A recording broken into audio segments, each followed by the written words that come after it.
Hyderabad Jubilee Hills MLA Maganti Gopinath ఆకస్మిక మరణంతో అక్కడ ఉప ఎన్నిక అనివార్యమైంది. సీటు ఖాళీ అయింది కానీ ఎన్నికల కమిషన్ ఇంకా ఉప ఎన్నికపై ప్రకటన ఏమీ చేయలేదు.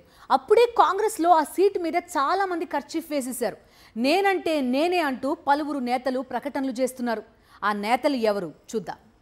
బీఆర్ఎస్ ఎమ్మెల్యేగా ఉన్న మాగంటి గోపీనాథ్ ఆకస్మిక మృతితో ఆయన ప్రాతినిధ్యం వహించిన హైదరాబాద్ జూబ్లీహిల్స్ నియోజకవర్గం సీటుకు ఎన్నిక జరగాల్సి ఉంది. ఉప ఎన్నిక అనివార్యమే అయినా ఇంకా కేంద్ర ఎన్నికల సంఘం తేదీ ఏమీ ప్రకటించలేదు. అయితే కాంగ్రెస్ పార్టీలో ఆ సీటు కోసం పోటీలు మొదలయ్యాయి.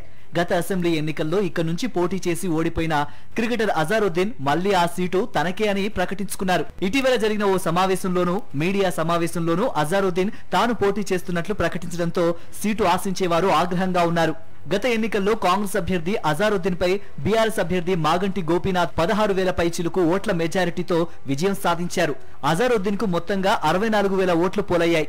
గత ఎన్నికల్లో తాను 2వ స్థానంలో ఉన్నాను గనక ఈసారి కూడా పోటీ చేసేది తానే అని ప్రకటించేసుకున్నారు. ఈ సీటు కోసం చాలా మంది పోటీ పడుతున్న విషయం గమనించడంతో ముందు జాగ్రత్తగా అజారుద్దీన్ ఈ ప్రకటన చేశారని భావిస్తున్నారు. అజర్ ప్రకటనతో సీటు ఆశిస్తున్న మిగిలిన నేతలు అలర్ట్ అయ్యారు. వెంటనే సీఎం పీసీసీ చీఫ్ ను కలిసి తమకే ఇవ్వాలని కోరుతున్నట్లు సమాచారం. బీజేపీ హిందూ ఎజెండాతో ప్రచారం చేసే అవకాశం ఉన్నందున ఈ సమయంలో ఇక్కడ ముస్లింలకిస్తే గెలుపు అవకాశాలు తగ్గుతాయని పీసీసీ పెద్దలు ఆలోచిస్తున్నట్లు టాక్ నడుస్తోంది.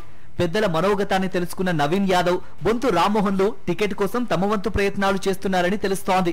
సామాజిక వర్గ పరంగా తనకు జూబ్లీహిల్స్ టికెట్ ఇస్తే గెలుపు అవకాశాలు మెరుగుపడతాయని చెబుతున్నారట నవీన్ యాదవ్.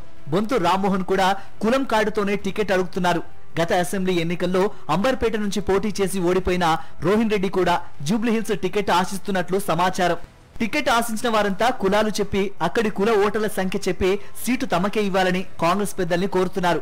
ఏదేమైనా కాంగ్రెస్ పార్టీలో ఏ విషయమైనా ఒక పట్టాన తెమలదనే విషయం అందరికీ తెలిసిందే. చివరి నిమిషం వరకు నాంచిన తర్వాతే అభ్యర్థి పేరు ప్రకటిస్తుంది.